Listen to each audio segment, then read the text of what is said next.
start with the most obvious evidence from the official report concerning the assassination of Martin Luther King, and that is that Dr. King reportedly was struck in the neck by a bullet. The claims that Dr. King was struck in the neck was printed in all the papers, Sun-Times papers of the Chicago Tribune, the Chicago Sun-Times, the New York Sun-Times. All the newspapers on April 5th, 1968 had printed this claim, and this was also the official report concerned. The FBI also reported that King was struck in the neck. Now we're going to take a second look at the individuals who testified to this claim that Dr. King was struck in the neck. One of them was Reverend Jesse Jackson. This is a picture of him in the city council, in the newspaper in Chicago, and this is his claim. We'll read it. He says, "I come here with a heavy heart," the Reverend Jesse Jackson said to the council and audience, "because on my chest is the stain of blood from Dr. King's head. The bullet tore off a portion of his jaw. His jugular vein was severed. He went through literally a crucifixion." Keep in mind that Jesse Jackson said that Dr. King was hit in his jugular vein. Keep that in mind. The other individual to testify to this claim that he got struck in the neck was Andrew Young. This is a picture of Andrew Young. This is Andrew Young, one of Dr. King's aides. Clearly, with his hand, he's pointing where Dr. King was struck in the neck. The next witness is Memphis Baptist minister Billy Cowles, who was also present in 1968 when King was killed. This is him giving his testimony to how King got shot. Yeah. And somebody said, "Go back." Ralph was in the room putting on cologne. He said, "It's going to be some pretty ladies there, so I'm going to smell good." Martin, somebody called up and said, "Martin, it's going to be chilly, bring your coat." So he told Ralph, "Get my coat." Martin stood here and I stood here. He leaned over the valve and was talking to Jesse at the very moment of the impact. I said, "Okay guys, let's go." I got about right here. I didn't realize it was a shot until I looked over the road and people were ducking. One shot. I looked back and Martin was freeze it right there where Billy Cowles claims that King was shot. You see for yourself where his hand is pointing at, the same direction as what Andrew Young's hand was pointing at, and it's describing pretty much the same thing as Jesse Jackson.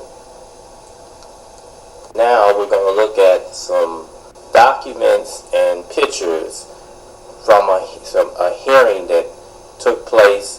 I believe this was a hearing during the middle part of the 70s. It's the medical examination of Martin Luther King's autopsy by Dr. Jerry Francisco, Select Committee on Assassinations of the U.S. House of Representatives, 95th Congress, 2nd Section. Published, the publisher and the author is Michael Newton, 1987. King autopsy diameters prepared by Dr. Jerry Francisco on April 4th, 1968.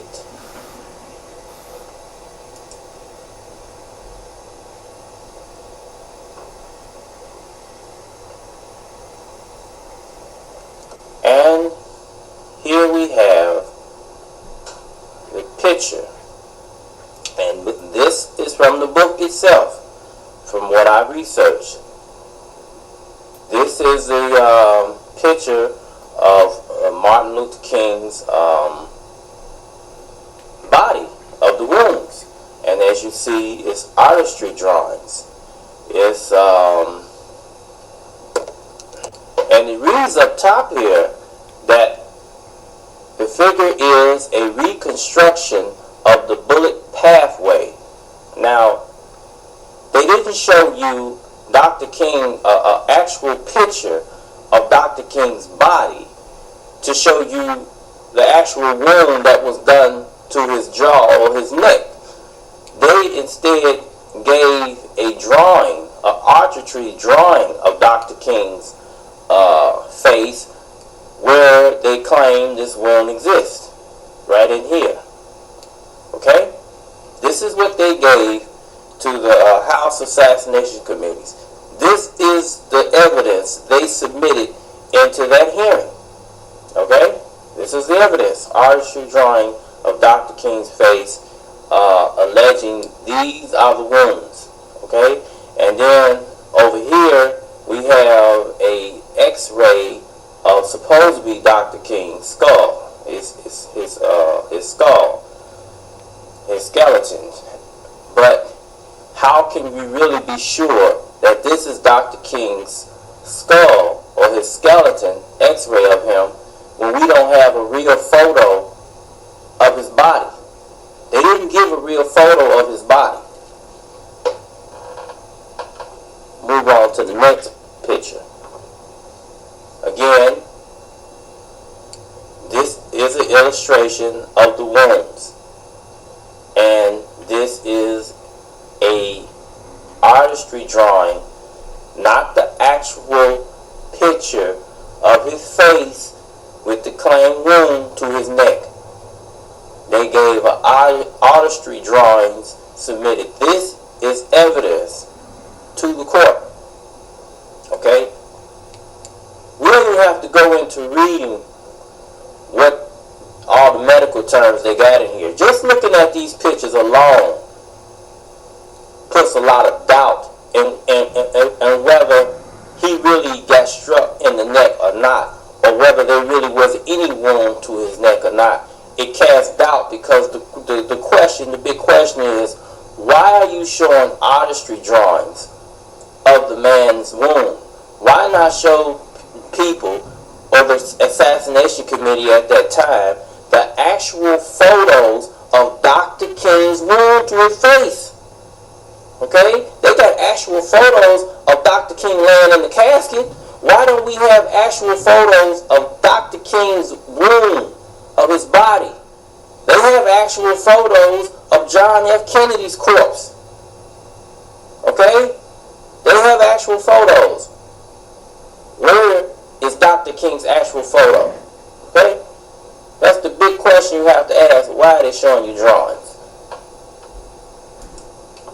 Here's another sketch, a drawing. These drawings were submitted as evidence in the House Assassination Committee. This was by Dr. Jerry Francisco. And by the way, Dr. Jerry Francisco was the same medical examiner who examined Elvis Presley in Memphis, Tennessee. Okay? Now, I'm not sure if Dr. Francisco is from Memphis, but he is from the state of Tennessee. And he examined Martin Luther King's body, and he also examined Elvis' body. Put that for your note. Now we're going to observe the testimony of one of the key witnesses to the King assassination. This person's testimony was never publicly published by any national newspaper or press in America. This is Ralph David Abernathy. Ralph David Abernathy was Dr. King's closest friend, Dr. King's childhood friend from the best of my knowledge. They went to high school together, they went to college together, and they worked on the civil rights movements together. Wherever you've seen Dr. King, you always seen Ralph Abernathy right beside him or right behind him. They were like Batman and Robin. From all accounts, Dr. King made Ralph Abernathy his successor. He made this publicly known in 1965, from my knowledge. Dr. King became very concerned about what could happen to him after the assassinations of President Kennedy and Malcolm X. So if something did happen to Dr. King, so that there wouldn't be any confusion or arguments, he would publicly make Ralph Abernathy his successor. So don't let anyone tell you, or anything you see documented, claiming that Dr. King made Jesse Jackson his personal successor. That's a lie. All the documents that you have read before and pictures you have seen of Jesse Jackson claiming to be close to King, those are stories, lies. And all you need to do to prove that Jesse Jackson or whoever published Jesse Jackson was close to King is lying, simply look in the books that Dr. King authored with his name when he was alive, the books that he wrote when he was alive. He doesn't even mention Jesse Jackson's name. Dr. King was the author of 3 books: Strive for Freedom, Where Do We Go From Here, Chaos or Community, and the autobiography of Martin Luther King. However, getting back to what Ralph Abernathy witnessed when Dr. King was assassinated, he written a book and the walls came tumbling down. He written this book 1989 is when the book was published. Strangely and mysteriously enough, the next year, 1990, Ralph Abernathy died. However, in his book, he revealed some very startling things. We're going to go through a few pages in this book, and I will reveal to you the startling things that Ralph Abernathy revealed in his book. Where Ralph Abernathy starts describing what he witnessed as they were taking Martin Luther King's body off that balcony.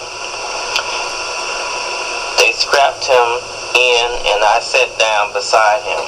Before the engine had cranked up, one of the attendants was taking his pulse, while the other was wrapping a black band around his arm to take his blood pressure.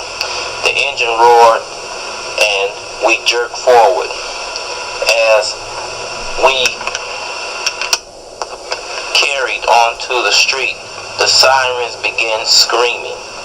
I wondered if he heard it and if he was afraid. Is he alive? I asked one of the attendants. The man gave a quick nod, but just barely. The ambulance turned sharply, stopped, swung around, then began backing towards the hospital entrance. I jumped out, then stood until they had brought Martin down into the pavement. Then I followed them into the emergency room. A doctor and 2 or 3 nurses were waiting, all 3 white. They motioned for me to leave the room, but I shook my head. I'm staying, I said. The doctors looked at me for a second, then nodded his head and turned to Martin. I saw them cut the shirt away and noticed for the first time that it was bloody. Then I saw a hole in his chest, large enough for me to put both my fists in. I must continue to read pages 445 to 446. There is some information in the following pages that will reveal some significant evidence and facts to the next pieces of evidence that I will present. And they will